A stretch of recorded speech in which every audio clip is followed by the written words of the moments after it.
Assalamualaikum warahmatullahi wabarakatuh.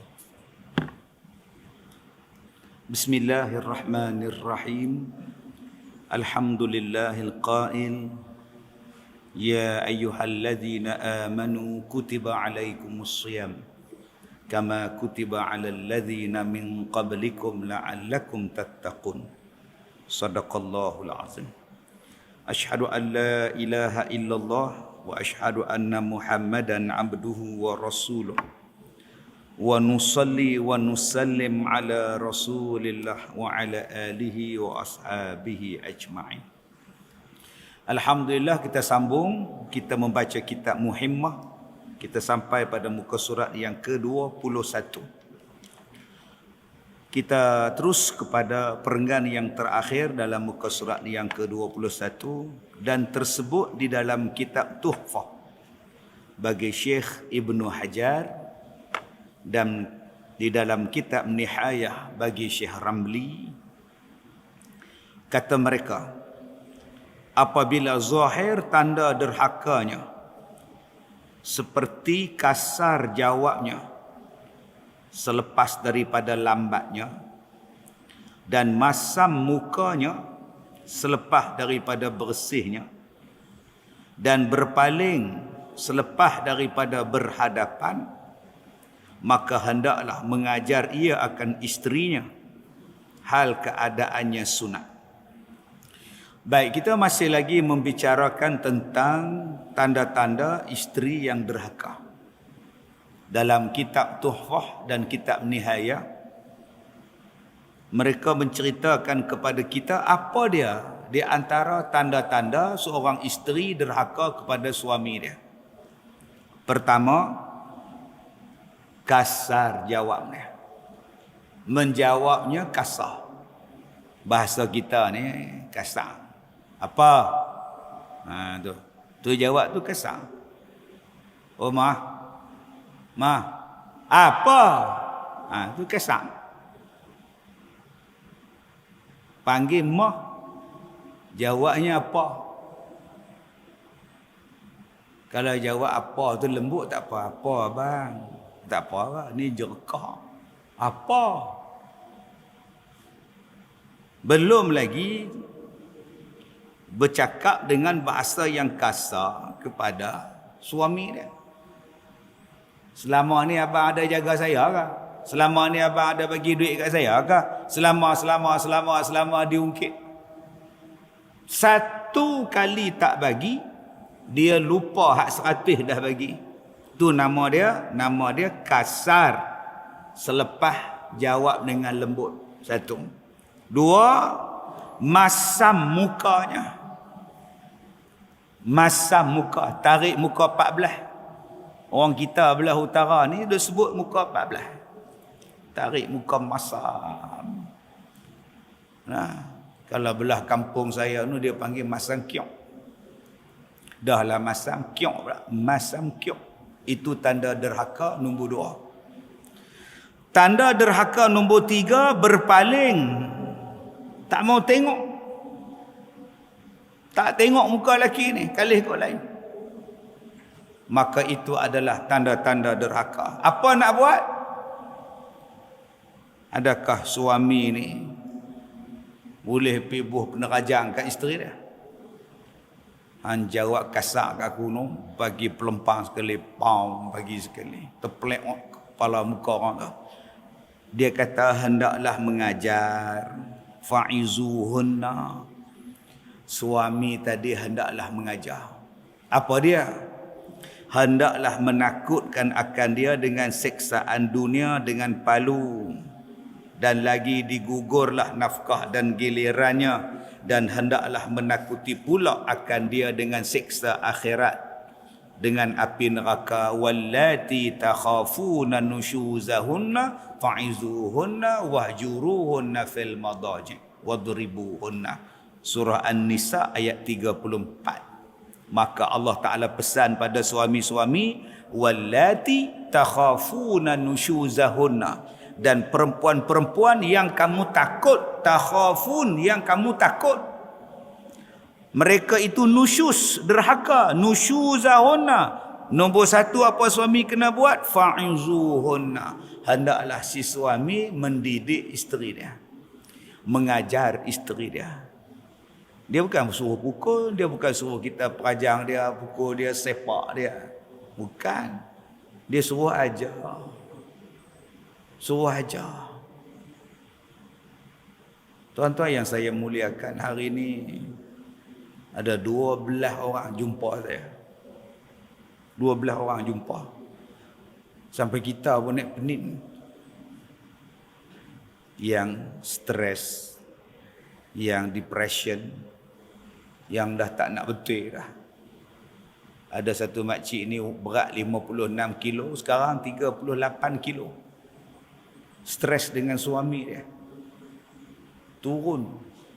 Jadi akak-akak kalau mana banyak isi tu, minta stres. Senang turun. 3 bulan turun 10 kilo, 20 kilo. Suami tak bagi nafkah, suami pukul. Suami pula pergi cari perempuan lain. Cari pula perempuan lain, bini orang tu pula minta cerai dengan laki dia. Apa dia nak menikah dengan laki kawan ni pula dengan syarat tak mau madu pula. Jadi saya stres Ustaz. Saya kata bukan akak stres, saya pun stres sama. Dah orang tak mau dengan akak, sudah apa masalah dah. Saya tak boleh lupa lah, tak boleh lupa apa dia lupakan kita. Yang akak duk ingat dia siang malam tu pasal apa? Ada hak isteri baik dapat suami jahat macam tu tak? Ada hak suami pula jahat dapat isteri baik, ada suami baik isteri pula jahat. Macam-macam tuan-tuan. Jadi balik pada ayat ini, Allah Ta'ala pesan kepada kita, kita nak rumah tangga kita bahagia, kita nak rumah tangga kita elok, tak nak gaduh-gaduh, maka tanggungjawab suami fa'izuhunna, pergi ajak dia. Nak ajak apa Ustaz? Saya pun tak ada ilmu. Bawa dia masjid Sultan Abdullah Fahim ni, main mengaji ni. Dia bawa masjid Abdullah Fahim ni, main mengaji ni. Dah tak mampu nak mengajak. Bawa dia pergi kuliah, hantar dia pergi kuliah, dia suruh dia belajar. Kita tak pandai, tapi kita tak suruh dia mengaji. Kita tak pandai, tapi kita tak hantar dia mengaji. Kita tak pernah ajak dia, tiba-tiba kita nak dia taat dengan kita. Bila masa dia nak taat dengan kita, dia sendiri tak ada ilmu. Kalau kita tak ada ilmu, sama-sama pergi belajar dengan dia. Tuan-tuan duduk di Pulau Pinang ni, Mutiara FM ni, duduk mengajar tuan-tuan. Duduk ada ceramah lah, kuliah apa. Dengar hak tu pun boleh lah. Tapi hak tu pun tak dengar. Semua radio hari ini ada siaran agama. Semua televisyen ada siaran agama. Sama ada kita nak pilih, nak tengok siaran agama atau siaran hiburan. Dalam handphone kita ni ada ceramah agama juta tuan-tuan. Ratus ribu punya ustaz. Pilih je nak ustaz apa.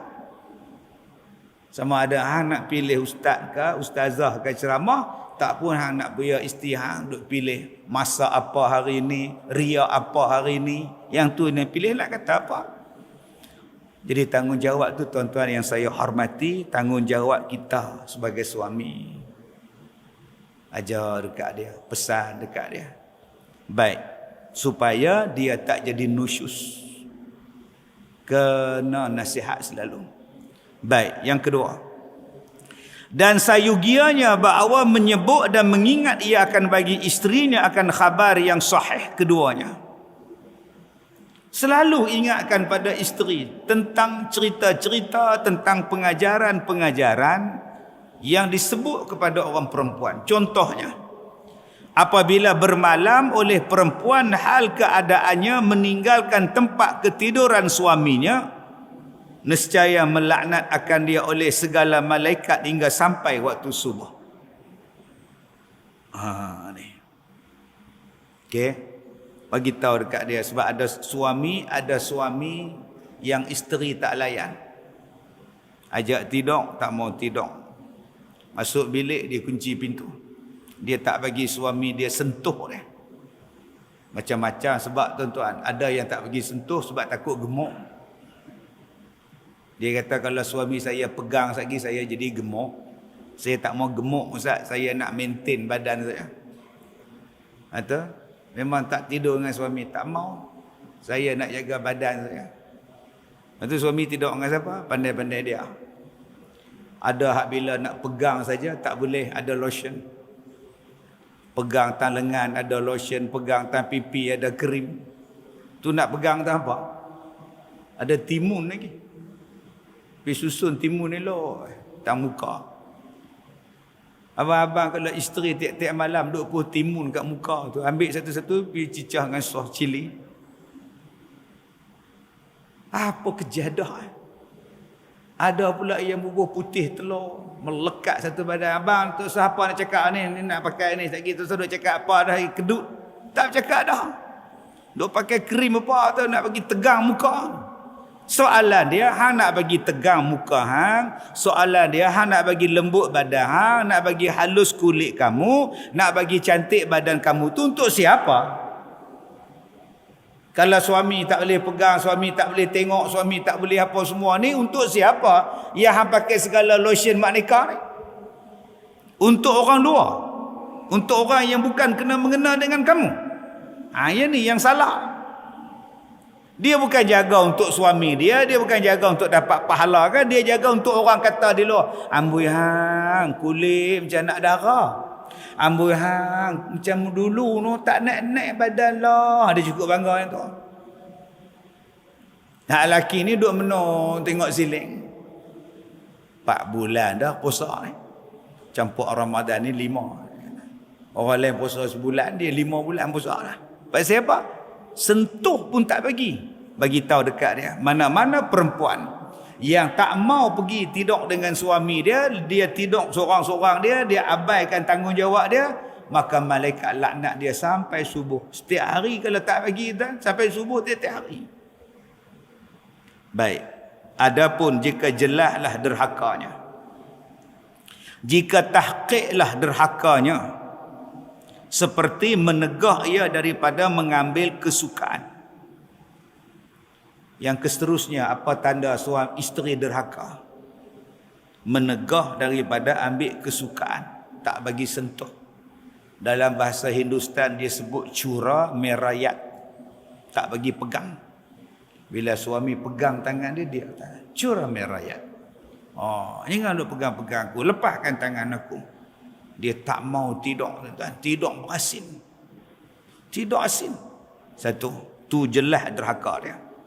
Yang kedua, seperti keluar daripada rumah dengan tiada uzur syar'i, tak minta izin, keluar daripada rumah.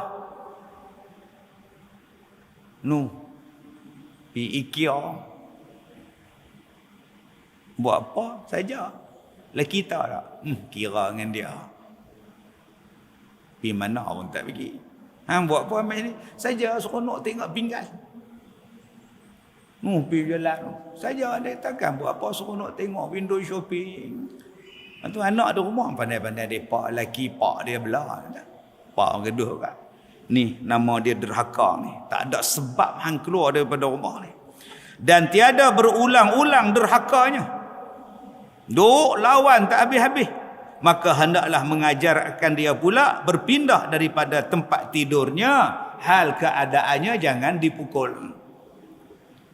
Dia tak bagi pukul lagi. Mula-mula dia kata fa'izuhunna.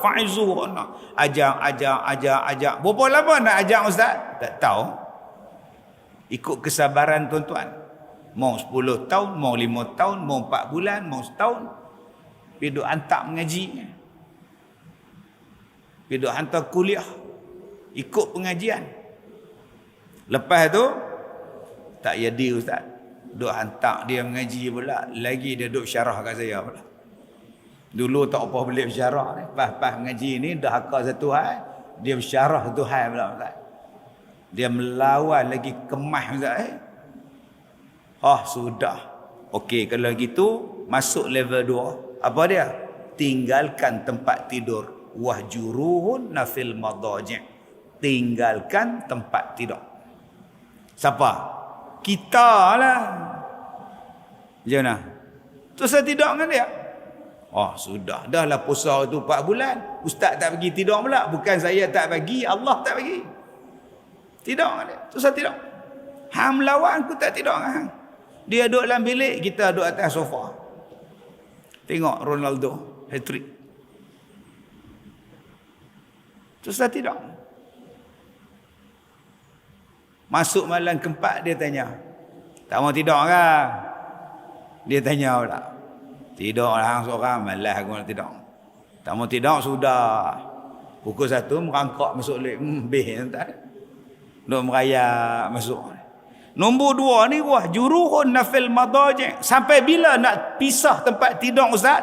Selagi mana dia belum berhenti daripada derhaka dia. Selagi mana hang tak ubah perangai hang, selagi tu aku tak tidur dengan hang. Mungkin setahun, mungkin 2 tahun, mungkin 3 tahun dia tak sentuh. Supaya isteri tadi kembali taubat. Supaya isteri kembali berubah balik. Minta maaf balik, aku ubah perangai, aku tidur balik. Sebab orang perempuan ni tuan-tuan, kalau suami dia ada, tiba-tiba panggil tak masuk bilik, tak mau masuk dalam bilik, tak mau tidur sekali, orang perempuan ni dia terasa. Dia lembut oleh apa salah aku ni, yang laki aku ni tak mau tidur dengan aku. Mudah-mudahan dia berubah. Itu step nombor 2. Tetapi kata Imam Nawawi, dipalu ia. Artinya harus bagi suaminya berbuat yang demikian dengan syarat mengetahui akan dia memberi faedah akan palu. Bila yang nak dipalu ni ustaz? Palu ni makna pukul. Wadribuhunna, boleh pukul dah isteri ustaz. Ni dia tuan-tuan. Okey, jangan tuan-tuan faham wadribuhunna ni pula pi tunjuk kat isteri ni. Mah, nampak suami boleh pukul isteri. Nampak kayu api depan rumah.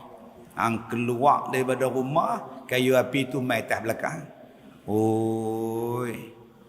Bukan macam tu abang oi, pukul. Sebab tu kena mengaji elok-elok. Tuan-tuan kalau dengar hadis ni, kalau dengar ayat Quran ni, hendaklah dipukul. Dia pegang ayat ni. Tu dia. Dia pula belajar taekwondo. Isteri keluar dari rumah, dia terjun ke tingkap. Dia pula belajar muatai pula. Dia siku kilas ke belakang. Pasal apa yang hang buat isteri hang? Tak nampak ni ayat Quran kata boleh pukul. Sebab tu kita ni ada ulama. Ulama terang pada kita apa makna pukul tu.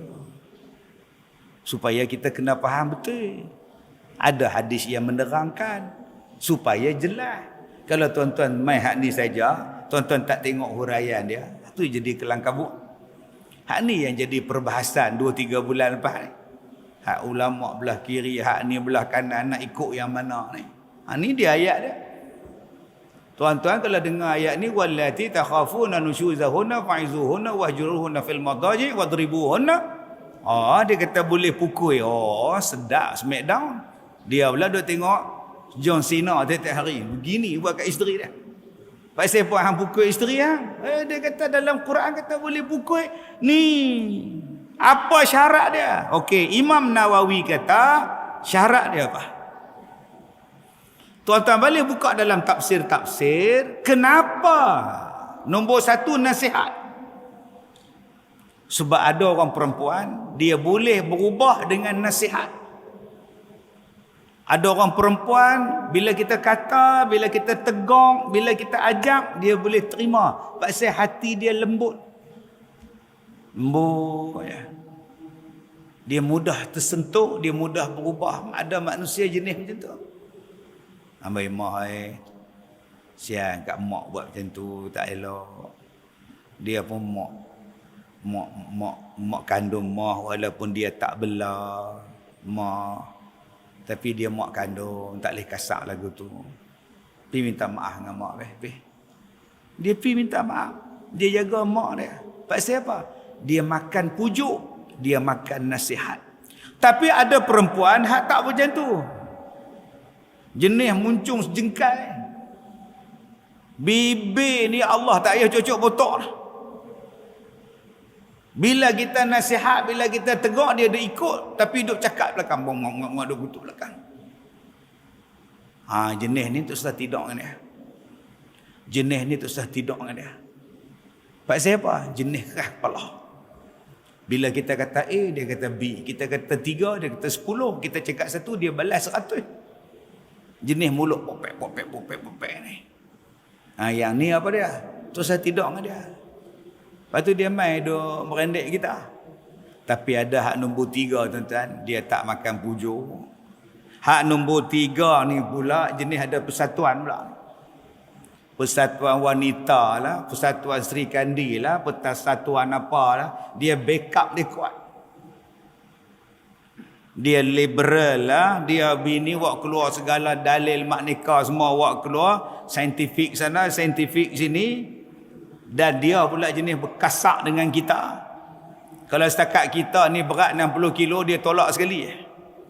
Maka hak jenis macam ni tuan-tuan, ada juga yang Allah Ta'ala kata, dipukul dia.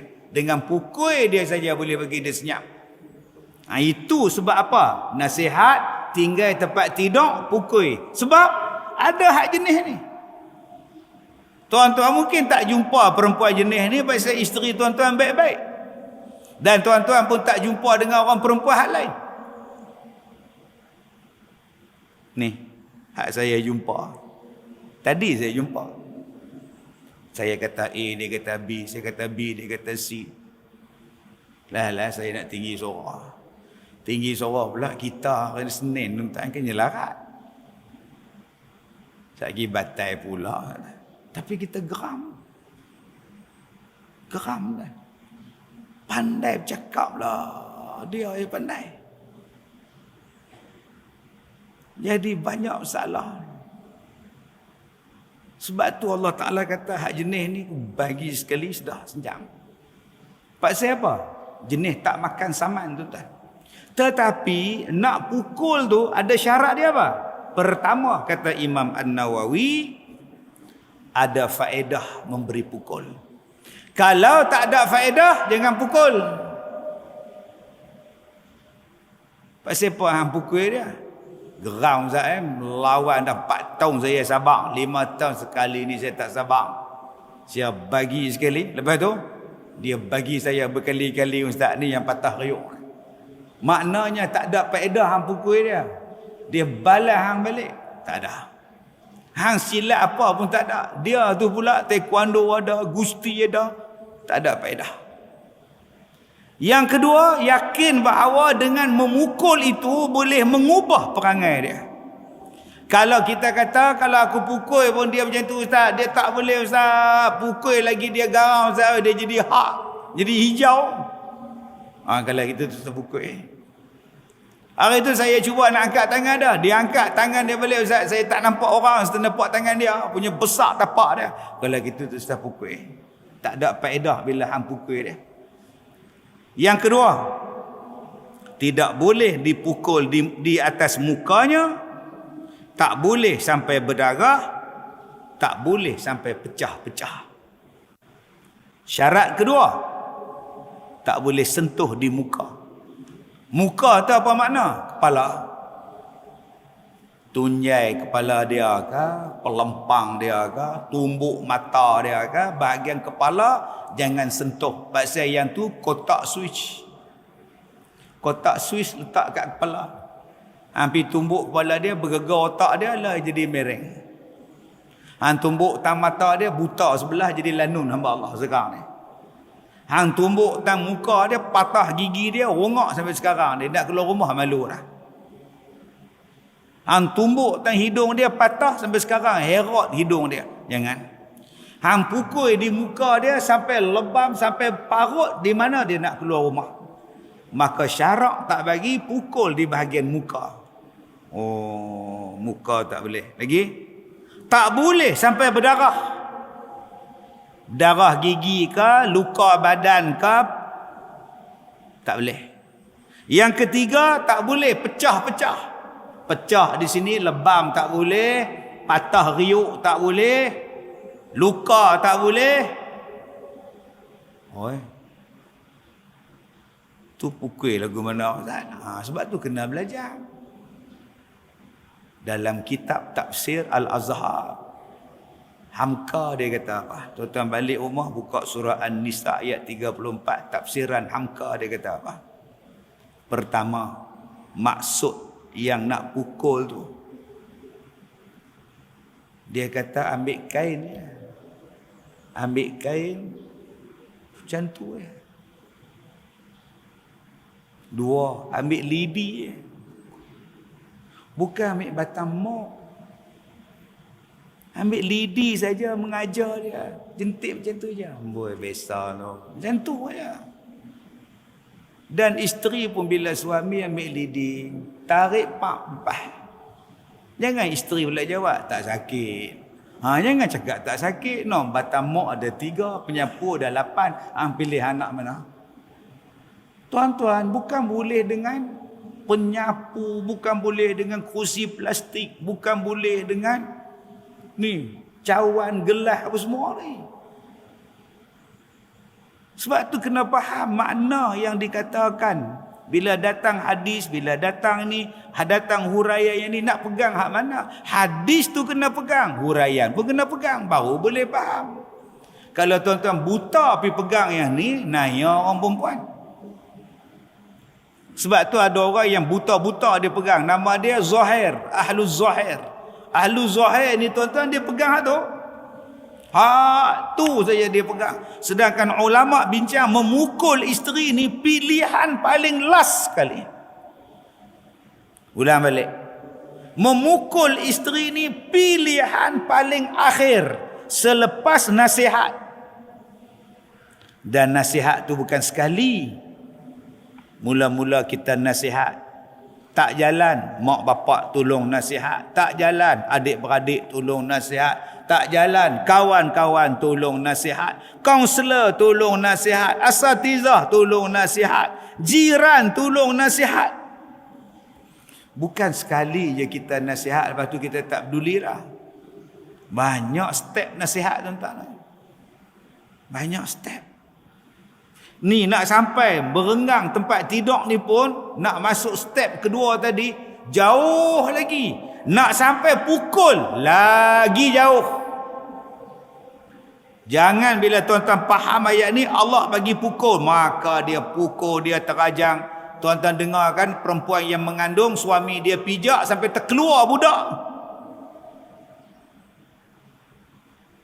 Sampai terberanak, tuan-tuan. Dia pijak atas perut. Ini zalim. Yang ni tak boleh. Adapun mengetahui bahawa sesungguhnya palu itu tidak memberi faedah, maka hukumnya adalah haram. Nampak? Kalau pukul tadi tak memberi faedah, hang pi pukul juga isteri hang, berdosa. Lagi, kerana bahawa sesungguhnya menyiksa orang dengan tiada faedah, hukumnya adalah dosa. Sebab buat zalim. Balik buka surah Al-A'raf ayat 40, ayat 41. Akibat daripada orang zalim tu apa? Balik buka.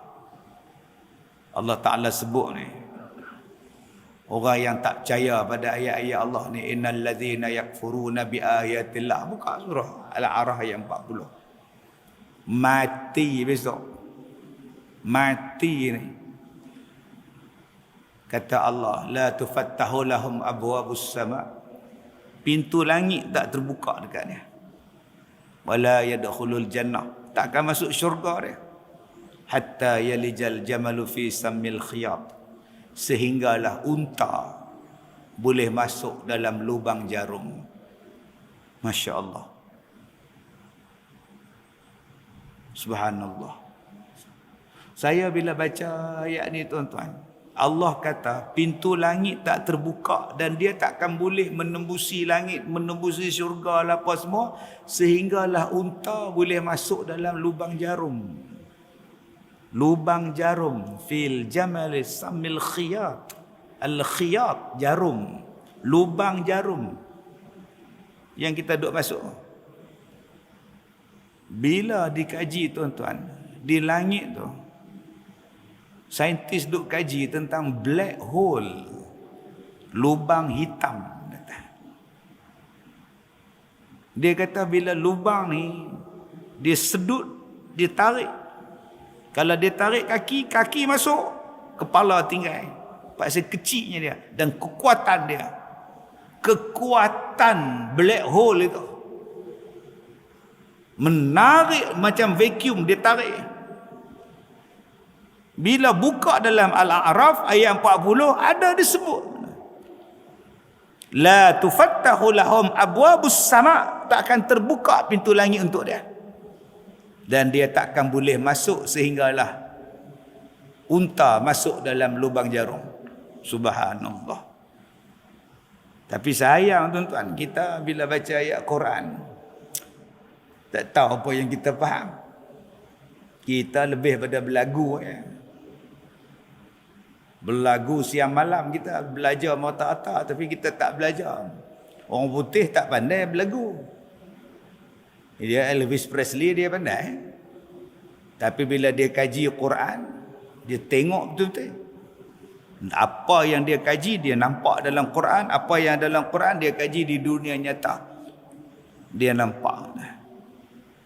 Jadi kita ni tak lama lagi nak mari dah bulan Ramadan ni nak mai. Apa kata tuan-tuan? Satu hari satu tajuk dalam Quran kita bincang. Kita bincang black hole dalam Quran. Ada tak black hole di langit? Ada tak lubang hak Nabi sebut, yang Allah sebut dalam Quran? Apa kaitan dia? Bincang. Panggil orang kaji, bincang dah. Supaya kita faham. Oh, ni dia. Tuan-tuan tengok tentang besi, surah Al-Hadid. Wa anzalnal hadid. Kami turunkan besi. Cerita bab besi. Besi ni betul-betul duduk dalam tanah ke? Besi ni betul-betul mai daripada langit. Sebab Allah Ta'ala sebut, dan kami turunkan besi. Maknanya besi mai pada atas, jatuh dalam bumi. Bukan besi itu daripada bumi yang asal. Yang mana besi itu sangat banyak manfaat dia. Cerita bab besi ya, puasa yang kedua. Hari puasa yang kedua, cerita bab besi. 1 jam. Bila buat kuliah duha? Pukul 9 sampai pukul 10. 10.30 daripada duduk tidur hak mana pencin, main mengaji. Tak pun lepas sembahyang maghrib, pukul 8 suku sampai isyak, 8.45. Kita cerita malam ni, kita cerita tentang besi. Bagaimana Allah Ta'ala sebut besi dalam Quran. Kemudian cerita tentang keluarga Al-Ankabut, keluarga kelam kabut. Yang Nabi kata keluarga yang paling leceh sekali, yang Allah kata keluarga yang paling rapuh sekali. Cerita pasal Al-Ankabut, labah-labah. Ada berapa kaki labah-labah. Labah-labah ni kalau dia beromen, lepas dia beromen, apa yang akan berlaku pada labah-labah? Labah betina akan makan labah-labah jantan. Kemudian bila dia bertelur, bila menetas saja telur anak labah-labah, anak-anak labah-labah ni pula akan makan sama-sama mereka. Siapa yang kuat dia akan survive. Inilah jenis labah-labah. Dipanggil sebagai keluarga yang paling rapuh sekali. Ada isteri jenis duk tokak laki dia. Ada hak laki pula lepas-lepas ni, lepas puaskan nafsu dia, dia kira belah dia. Ada anak pula saling duk makan antara satu sama lain. Dia bukan kira ada kasih sayang. Selagi aku boleh telan, aku telan. Abang ke, kakak ke, adik ke, dia tak kira darah daging dah. Ni nama dia keluarga Al-Ankabut yang Allah Ta'ala sebut di dalam Al-Quran. Hari raya ketiga cerita pula pasal apa? Hari raya keempat cerita pasal lembu. Surah yang paling panjang dalam Quran, surah lembu. Dalam banyak binatang, lembu yang Allah letak nama surah. Mai ke orang Melayu bodoh macam lembu, lembu tu bodoh. Tapi Allah letak lembu dalam Quran. Mai peribahasa kita bodoh macam lembu. Maka selama-lamalah kita dah anggap bodoh lembu, lembu bodoh. Marah ke orang pun panggil lembu. Marah ke orang pun panggil lembu. Tak ada pasukan bola sepak buah nama lembu. Yang ada seladang, harimau. gajah, tok gajah, skuad skenari, skuad helang, ada skuad lembu. Pada malam ini lembu FC akan menentang JDT. Jarang ada tuan-tuan. Pasal apa? Lembu bodoh. Sedangkan Allah Ta'ala letak dalam Quran nama lembu. Lembu betina. Pergi kaji apa yang aku boleh dapat dengan lembu. Apa yang aku boleh dapat dengan lembu? Susunya, kulitnya, dagingnya, ubatnya, antibodinya. Tapi orang tak nampak lembu, orang nampak babi. Padahal lembu tu binatang yang halal dimakan. Yang tu tak diambil, yang haram juga yang diproses. Kaji macam mana anak-anak muda boleh bangunkan ladang-ladang lembu. Kaji tuan. Motor makin lama makin murah. Anak-anak muda minat kereta makin lama makin murah, tapi lembu makin lama makin mahal.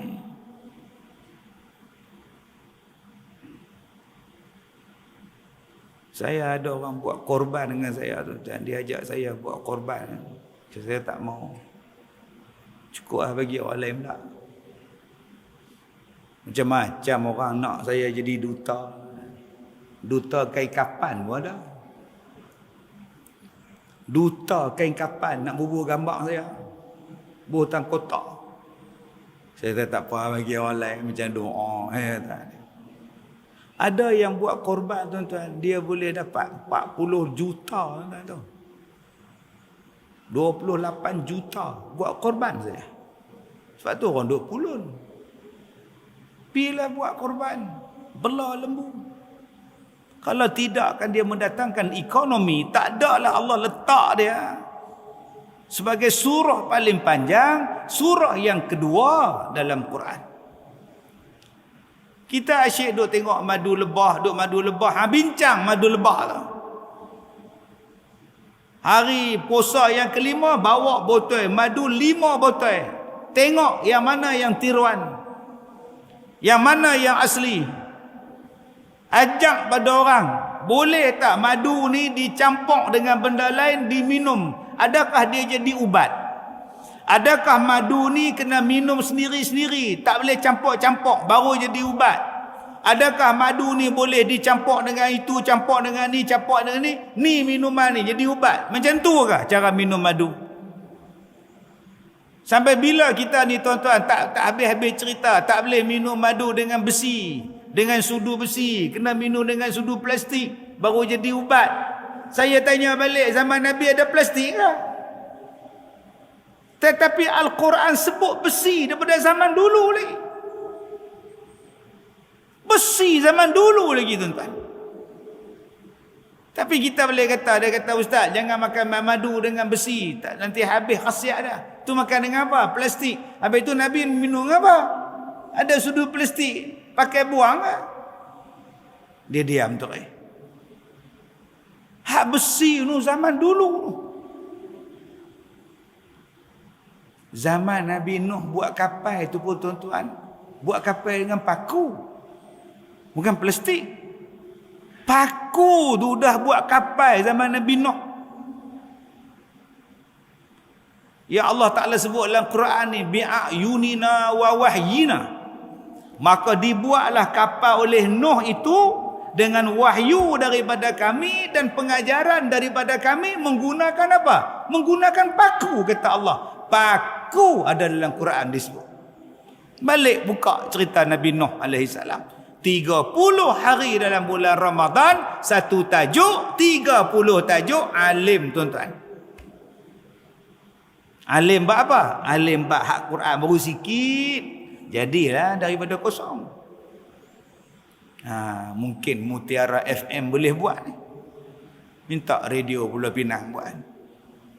Pukul 9 buat, ulang tayang pukul 11 malam. Lepas berita. Pilih buat satu tajuk supaya kita faham. Oh, ni dia. Saya kata hari itu, bincang bab dinosaur. Dalam Quran ada ayat dinosaur. Cerita tentang dinosaur. Dia ambil pada ayat Quran, tengok, bincang. supaya persoalan yang timbul dalam masyarakat, Al-Quran yang ada jawapan. Sebab hari ini bila keluar persoalan dalam masyarakat, jawapan tu bukan daripada orang Islam, daripada Yahudi. Contoh dia apa? Manusia purba. Teorinya daripada beruk. Oh, patut ciri-ciri beruk tu ada dengan kita. Nampak 6 harakat tu. Mana nak cucu beruk? Dah. Tu siapa tu? Bagi tahu Quran kata manusia itu daripada apa? Daripada Adam. Khalaqahu min turab, dan Adam itu dijadikan daripada tanah. Bukan manusia ni daripada beruk, bukan. Siapa yang mengasaskan teori beruk? Darwin. Sebelum Darwin mengasaskan teori beruk, siapa yang mengasaskan manusia ni? Ada satu ulama. Dia kata apa? Ibn Rushd kata apa? Dia kata apa? Binatang hak paling buruk tu apa? Tak tahu. Binatang hak paling lekeh, paling buruk sekali apa? Mughallazah. Babi, anjing semua ni. Tu kategori binatang. Ni dia yang buat. Kemudian binatang-binatang ni dia ada kategori pula. Hak jenis ni, hak jalan kaki 4, jalan kaki 8, jalan kaki 16, hak jenis merayap, hak jenis melompat, macam-macam jenis binatang. Sampailah binatang hak paling canggih sekali. Paling tinggi makam dia lah, kata-kata dia apa dia? Beruk. Boleh buka pisang, boleh naik basikal, tengok beruk. Boleh naik motor pusing merata. Binatang hak paling canggih sekali, tak ada lah hak lebih canggih. Beruk. Selepas beruk tu apa? Dia kata selepas beruk tu manusia hak paling bodoh sekali. Selepas beruk. Itu dia punya teori dia. Bukan manusia tu asal pada beruk. Selepas beruk hak boleh naik motor ni, siapa dia? Manusia hak boleh naik motor hak tak beriman pada Allah. Baik sikit pada beruk pasal ada otak. Ada traffic light merah berhenti. Beruk dia pederah dia. Itu maksud dia. Mari kepada Darwin, dia kata tak, manusia berasal pada beruk. Kita pula pengikut. Nak harakat. Patut dekat-dekat nak serupa dah. Bagi jelas. 30 Ramadan, 30 tajuk kita petik pada Quran. Cantik punya. Termasuklah yang kita bincang ni. Hukum memukul isteri. Boleh tak boleh? Apa syarat nak pukul? Boleh tak boleh pukul? Isteri itu dikahwini untuk dibahagiakan, bukan untuk diseksa. Aneh. Okey Ustaz. Soalan dia, Nabi Muhammad pernah pukul tak isteri dia? Memang ayat ni kata boleh pukul. Nabi pernah pukul? Dan Nabi membenci mana-mana suami yang memukul isteri dia. Siang kamu pukul isteri kamu, malam kamu bahajat pada tubuh dia. Jenis apa kamu ni? Nabi marah. Siang kamu pukul dia, pukul suka kamu lah. Malam pula kamu main duduk tidur dengan dia. Jenis apa jantan kamu ni? Tak ada gentleman. Nabi marah pada tuan-tuan, pada orang yang memukul isteri dia. Baik, dan kata dia lagi. Dan tiada harus pula palu akan perempuan yang merdeka itu sampai 40 dan akan lainnya itu 20. Dia kata kalau kamu ada 2 isteri, 3 isteri, 3 derhaka, 2 derhaka, nak sampai pukul ni pun kena adil. Tak boleh hak tua tu kamu pukul lebih, hak muda tu pukul sikit je lah. Pasal apa? Muda. Tak boleh. Dia kena adil. Adil dalam berpoligami ni sampai bab nak memukul pun kena adil. Subhanallah. Sebab tu abang-abang kalau rasa-rasa tak mampu, seorang sudah lah. Alam takun Kalau kamu tak boleh berlaku adil, seorang sudah fawahidah. Fa in khiftum alla ta'dilu fawahidah. Kalau kamu takut tak boleh berlaku adil, seorang cukup. Senang tidak? Tidak senang. Bila sebut 2, 3, 4, mak mertua pun 4. Mak mertua dah 4. Belum masuk ipar. Kena isteri 3. Satu isteri ada 8 adik-beradik, kali dengan 3. Tak pening pula. Kena mak mertua, pak mertua, 3 hidup lagi. 6 orang pula. Campur dengan mak sendiri, pak sendiri, 8. Tak pening.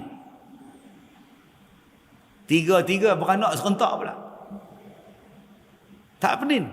Kalau mampu silakan. Kalau tak mampu, pejam mata. Duduk diam-diam. Nah, sadaqallah, sudah. Sebab kadang-kadang ni dia duk fikir seronok. Dia tak fikir nak kena adil, nak kena soal di hari kiamat. Baik.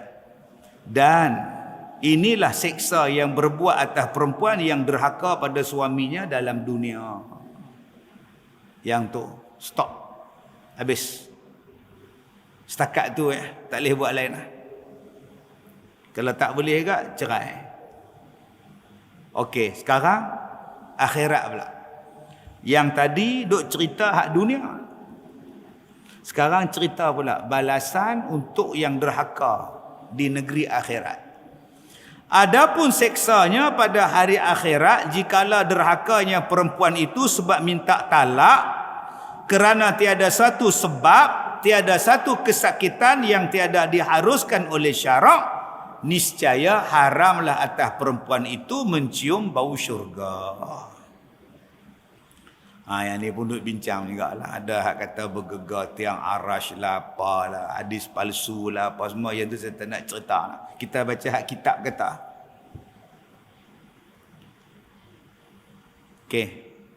Tuan-tuan yang saya muliakan. Kita ni semayang. Bermula daripada takbiratul ihram sampailah bagi salam. Dengan beberapa perbuatan, dengan beberapa perkataan. Itu dipanggil sebagai sembahyang. Allah. Bermula Allah tu, takbiratul ihram tu. Allah. Dah haram dah buat benda-benda lain. Tu makna takbiratul ihram tu. Usalli fardhu zuhri. Allah. Start ya Allah tu. Tak boleh nak buat benda yang halal, dia jadi haram. Itu makna takbiratul ihram. Allahu akbar. Tak boleh makan lah. Haram lah. Padahal makan tu halal. Bila? Di luar sembahyang. Jangan tengah-tengah sembahyang tu lidah duk jalan atas gigi. Pisang tadi ni dah telan pula dah. Mulut ni boleh bercakap. Tapi bila sembahyang tak boleh cakap. Tak boleh cakap lah. Walaupun tujuan nak tegak tu imam. Tujuan nak tegak. Nak tegak tu pun ada perkataan lain.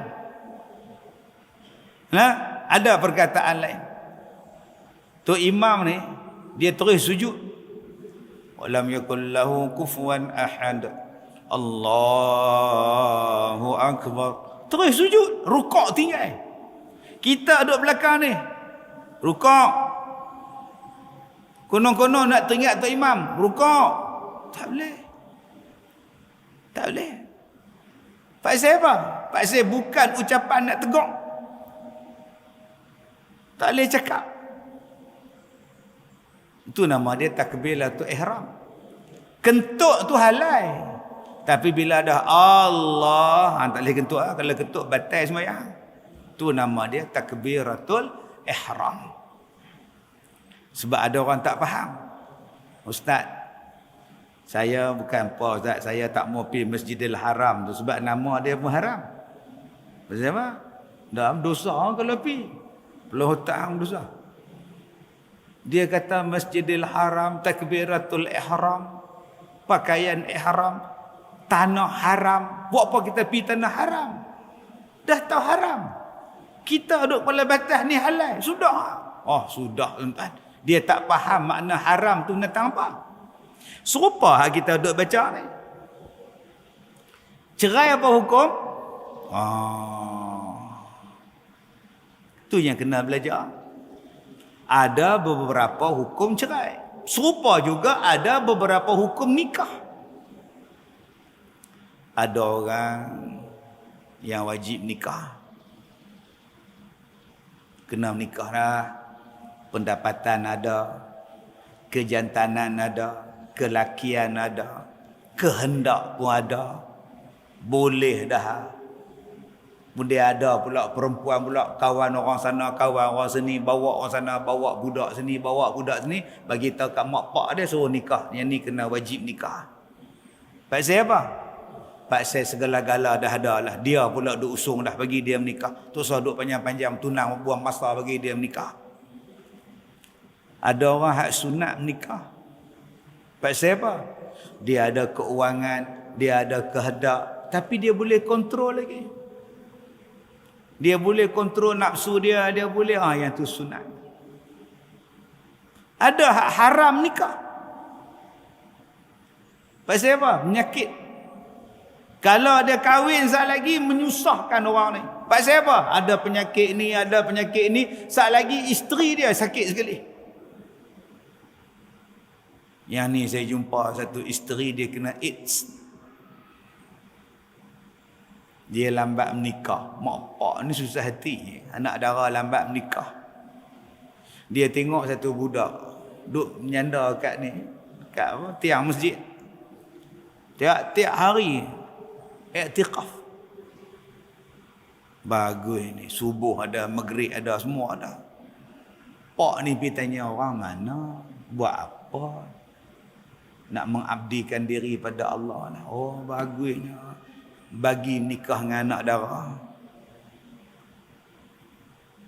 Bila menikah tuan-tuan, mengandung, pergi cek doktor, doktor kata AIDS. Mai daripada mana? Mai daripada laki dia. Rupanya menantu tu kena AIDS, dia tobat mai masjid. Jenis pak tak bagi salam semua dulu, nampak baik mai masjid, bagi menikah dengan anak dia. Dengan anak dia kena AIDS sekarang. Sebab tu Jabatan Agama dia suruh picek lah. Tidak naya perempuan. Mai seadadah lah. Mai jenis gay lah tuan-tuan eh.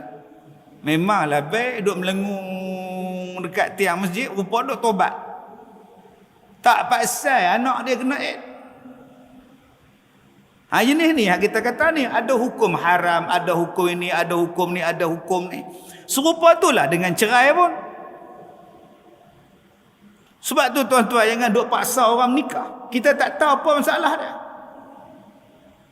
Saya tak paksa orang nikah. Kalau mak dia mai jumpa saya, ustaz, anak saya ni bila sebut menikah marah, bila sebut menikah marah, tak tahu. Ustaz tolong buat bayar hajat bagi lembu mati bagi menikah tak. Orang lain sekolah dah anak-anak dia tak nikah, apa bila tanya marah tak. Sebab makcik tanya dia apa? Pakcik tanya dia apa? Hang bila nak menikah? Hang bila nak menikah? Marah. Sepatutnya pakcik tanya dia sebelum hang bangkit tidur. Siapa bangkit lu? Tanda orang sihat. 2 orang bangkit waktu tidur. Waktu bangun pada subuh. Tengok siapa hak bangkit awal. Hak mana faham? Faham tak faham tu dah. Orang hak sihat. Hak tu bangkit dulu. Tu sihat. Yang tak sihat, kita bangkit dulu. Hak tu tak tahu jenuh. Tak tahu tak. Duk tidur sampai kelar. Tak sihat tu saya pergi nikah. Faham tak bang? Tak faham. Tak faham tanya hak tu. Abang Haji kita dia faham. Lu gelap dah tadi. Sebab tu orang macam ni tu saya pergi nikah. Kita tak boleh. Kalau dia menikah, dia menyusahkan orang. Kita tak tahu apa masalah dia. Dan tuan-tuan tak payah tanya dia bila anak nikah, bila anak nikah. Tu saya tanya dia. Kau suka dia. Kita dah suruh dia tak mau. Ada sebab pada dia. Yang dia saja tahu. Kita tak payah ambil tahu. Itu hak jenis lelaki, hak jenis perempuan tuan-tuan. Saya jumpa macam-macam, cuma tak tengok lah. Duduk mengadu. Orang suruh saya kahwin ustaz. Orang suruh saya kahwin ustaz. Mereka tak tahu masalah saya. Awak tak beritahu, pergilah tahu. Rupa-rupanya pada alat kelamin dia ada tulang si perempuan ni. Yang mana tulang ni menghalang dia kahwin. Bukan dia tak mau kahwin, tapi ada benda tu saya nak buat apa? Tuan-tuan buka dalam kitab fiqh. Benda ni dibincangkan. Ada perempuan yang macam tu. Bila menikah, suami tengok, lah menatang apa pula ni? Ada palang apa duduk tengah-tengah no entry ni. Boleh tuan-tuan ceraikan. Bawa balik mas kahwin separuh ke apa ke? Pasal apa? Pasal hang tak beritahu, hang ada benda ni. Lepas tu kita tengok anak dara tak kahwin, lambat kahwin, duduk diam, kita nak kira dia tak mau, kita nak recommend dia tak mau. Kita kata milih. Dia bukan milih, dia ada masalah lain. Sebab tu kena pandang baik. Kita ni tak apa lah, 4 lelaki, tak ada milih 4 orang lelaki dah. Yang dia ni dia ada masalah. Begitu juga dengan bercerai. Ada yang wajib bercerai. Pasal apa wajib? Mahkamah memerintahkan berpisah. Mahkamah memerintahkan bercerai, maka wajib bercerai. Mahkamah suruh. Ada yang kena bercerai. Pasal apa? Sebab kedua-duanya dah tak mampu menjalankan tanggungjawab sebagai suami isteri. Bergaduh, bertekak, tak peduli, tak layan. Yang suami sewa rumah lain, isteri sewa rumah lain. Saya sebut banyak kali pada tuan-tuan, tempat isteri di sisi suami. Akak-akak kalau suami duduk tempat lain, usaha ikut suami. Kalau tak boleh pindah juga, suami usaha duduk dengan isteri. Banyak kali sangat saya jumpa benda hak tak elok berlaku bila suami isteri duk berenggang jauh-jauh. Sampai bila dia boleh berenggang? Setahun boleh tahan, 2 tahun boleh tahan. Ada hak isteri kerja dia beranak tiap-tiap tahun. Suami balik sebulan 4 kali.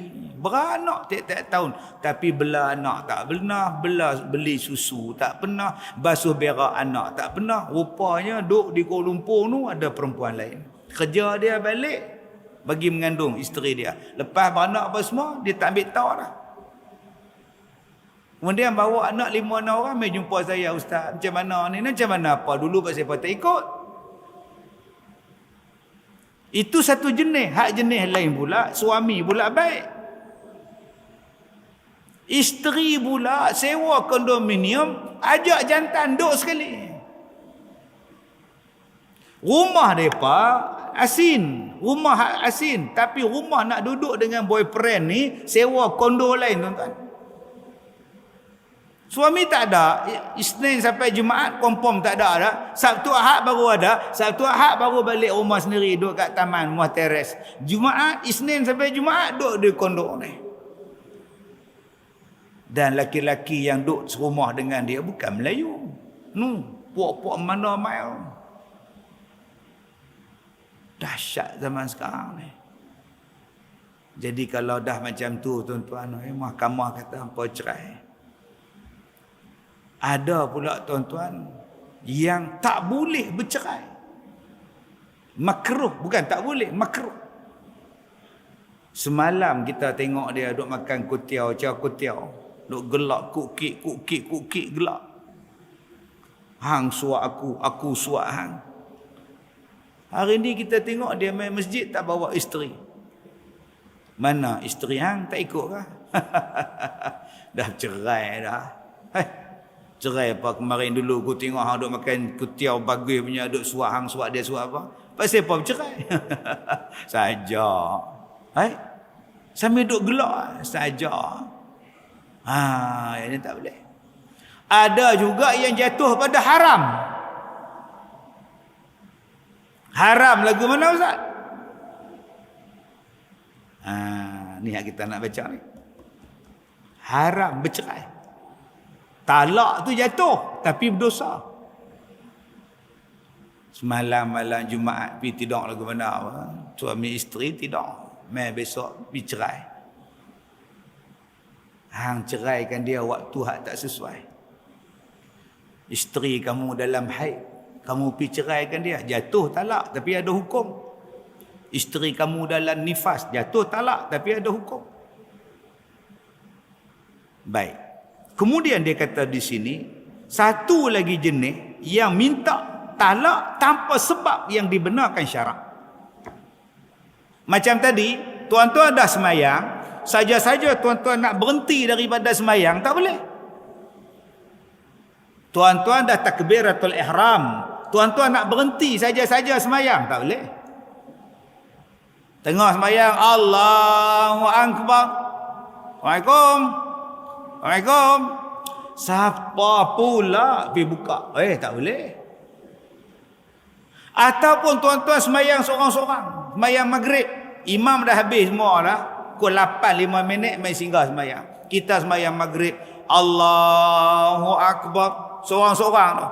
Tiba-tiba ada orang lain pula main nak jemaah kita. Kita pula tak hafal ayat lazim. Allah, main tepuk bau pula. Allahu Akbar. Oh sudah. Kacau ni.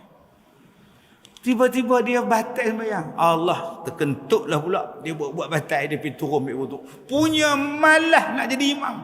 Dosa. Dia pergi keluar tu, dia naik balik. Dia pergi tepuk bau kawan tu pula. Kawan tu pula kata, haram jadah orang kata. Main-main kakau pula. Sampai ke isyak tu. Turun naik, turun naik, turun naik. Berdosa kan. Memberhentikan sembahyang tanpa sebab dosa. Begitulah dengan rumah tangga. Pak siapa hampa bercerai tanpa sebab? Pak siapa? Tang mana yang tak kenanya? Yang ni yang kita nak baca ni. Apa dia yang menikah, yang bercerai, yang boleh minta talak? Apa dia? Pertama, boleh minta talak, boleh bercerai kalau kedua-duanya dah tak mampu lagi menjalankan tanggungjawab sebagai suami isteri. Suami tak bagi nafkah. 5 tahun kahwin ustaz, saya tanggung biawak hidup ustaz. Masa bertunang tahu dia biawak, tahu tu yang kau pergi tanggung dia buat apa? Kau tahu tak dia tak kerja? Tahu. Kau tahu dia malas kerja? Tahu. Kau tahu tak dia kerja setempat seminggu ya. Lepas tu bergaduh dengan tokek. 2 minggu kemudian bergaduh dengan jaga. Yang kau pergi menikah dengan dia pasal apa? Pak Jana ustaz, love is blind. Lagipun kita dah berjanji pergi toreh nama kat pokok getah. Tak boleh mungkin tak munafik. Tak apa. Munafik bi. Dia tak bagi nafkah. Ataupun dah tak balik dah berapa tahun dah. Suami hang pergi mana lihat tak tahu kat nak jenuh merata carilah. Lah dia pergi mana? Dia pergi memancing kat kelong mana tahu nu, pergi memancing kat kelong. Lepas tu ikan besar ngak aku tarik-tarik dengan dia jatuh sekali pela tak jumpa. Yang jumpa kai dia, joran dia jumpa, dia tak jumpa. Tahu ku ikan tu makan ku dia tak tahu. Pi minta cerai dah. Berapa tahun dah tak jumpa. Jatuh habis terbang. Ada syarat dia. Ataupun tuan-tuan suami tadi dah tak boleh bagi nafkah batin. Duit ada, kaya, harta banyak, tapi kemampuan tak ada. Dan si isteri nak lagi. Si isteri berkehendak lagi. Tapi suami tak mampu lah. Suami kerja apa kat nak? Dia ni dulu ambil upah panjat buah nyok lah. Pokok nyok. Ambil upah lah. Masa tu tengah kuat elok lah. Entah? Dia panjat-panjat pokok nyok tu. Main di atas tu lak ada. Entah? Oh terkejut berut. Menggelunsuk ke bawah. Terduduk mula kata. Habis tu? Mati. Dah hidup lah. Tapi benda lain mati. Oh gitu. Sejak-sejak tu tak harap apa semua, tak ada lah kata tu yang Kak Leha minta cerai tu. Maknanya ada sebab. Tak ada lah. Okey. Ataupun suami dia melarang dia untuk buat ibadat. Jangan puasa. Puasa tanpa. Isteri tengah sembahyang, disepak isteri dia.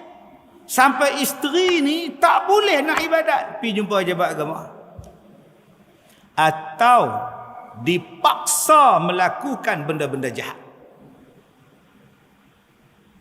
Jual dadah ke, jual tubuh ke, nipu ke, sindiket ke, scam ke. Kita ni tuan-tuan hidup di zaman duit, hubbud dunia ni. Kita ni hidup di zaman hubbud dunia, cinta dunia. Benda hak tak masuk dalam akal ni dia jadi. Dia bawa anak dia 3 orang, isteri dia mai sembahyang jemaah. Islamik tak? Islamik. Isteri sembahyang maghrib. Anak perempuan dia sembahyang maghrib. Anak lelaki pun sembahyang. Suami pun sembahyang. Anak perempuan tu pakai telekung. Mak dia pun pakai telekung. Bila orang perempuan tu sujud, anak perempuan dia curi beg opah depan tu, dia pelan-pelan bagi kat mak dia. Duduk dalam telekung. Mak dia tak lari. Mak dia duduk pada dalam telekung mak dia tu. Beg opah tok depan. Sekali dia pun buat kelang kabut sekali lah. Tu duk perasan lah kata beg tu ada tu lah. Dia buat kelang kabut. Sekali dia dengan telekung tu berjalan leguk usin duk jengket-jengket keluar. Anak jantan dia duk tunggu lah. Ambil bagi kat pak dalam kereta. 5 beranak jalan. Rezeki 5 orang mencuri tuan-tuan. Tuan-tuan pernah jumpa kes tu? CCTV duk rakam. Dulu mereka hanya mencuri daging korban. Mak ni duk hiris daging korban bola plastik simpan wapaha. Hiris simpan wapaha. Orang kelang kabut dia lempang anak dia balik pagar. Anak dia pula keeper sekolah punya. Duk tangkap bola kat sekolah. Di situ tangkap daging korban. Bapak tunggu dengan van Datsun C20. Keluarga bahagia mencuri. Allahu Akbar. Saya jumpa hak lagi dahsyat pada tu. Apa dahsyat dia? Ustaz, habis kuliah maghrib. Dulu, zaman dulu, habis kuliah maghrib makan. Minum murtabak lah, apalah, bihunsuk lah. Sebab tu kebanyakan ustaz kencing manis. Nasi makan lepas isyak. Saya duduk sandar kat dinding mai 3 orang. 1 lelaki, 2 perempuan, 2 pakai purdah. Waktu tu Covid tak ada lagi, semua pakai purdah. Suami pakai serban. Ustaz, terima kasihlah mengajar bab kahwin semua ni, banyak ilmu pada saya. Alhamdulillah. Oh, dari mana ni? Ni siapa? Isteri saya. Oh, ya. Ni isteri saya juga. Oi. Dua-dua isteri dia mai duduk sebelah dia pakai purdah. Jadi nak tanya ustaz, nak minta nasihat ustaz lah macam mana cara kita nak didik isteri, nak hidup bahagia lah. Tambah saya ada 2 orang pula minta ustaz tolong ajak saya. Saya kata saya kena belajar dengan abang macam mana menikah 2 boleh main dulu. Ilmu apa pakai ni? 2 bulan lepas tu tuan-tuan, mai 1 perempuan kat sekolah saya. Ustaz ingat tak hak 2 perempuan 1 suami mai jumpa ustaz ceramah di sana di KL? Ingat? Saya hak nombor 2 tu. Sekarang saya tak pakai purdah dah. Lah, pi mana pula dah? Depa ni suami isteri mai minang saya. Isteri mai minang dia. Dia kata saya berkenan dengan kamu, kamu layak jadi madu saya, kamu kahwinlah dengan suami saya, kita bina rumah tangga bahagia apa semua. Dia pun terpengaruh, dia seronok tuan-tuan, bukan senang nak dapat macam ni. Dia pun setuju menikah jadi isteri nombor 2. Jadi isteri nombor 2 tuan-tuan, hak suami ni buat loan atas nama dia, ambil harta dia, pinjam duit dia, pakai duit dia, dia kikih habis Ustaz. Lepas tu depa lelaki bini tinggal saya Ustaz. Rupa-rupanya yang dia minang saya, yang dia minang untuk suami dia, tujuan dia nak kebas habis harta benda saya Ustaz. Ni zaman sekarang. Suami nak menikah, 2 pun menikah, janji aku boleh dapat harta. Dia target mana-mana perempuan hak lambat kahwin, yang kerja besar, yang duit banyak, dia kebas duit perempuan tu. Ni nama dia scammer. Baik, insya-Allah kita akan sambung lagi. Apa sebab yang dibenarkan meminta cerai oleh seorang isteri terhadap suaminya pada kuliah yang akan datang insya-Allah. Saya minta maaf jika terkasar bahasa. Wabillahi taufik wal hidayah. Assalamualaikum warahmatullahi wabarakatuh.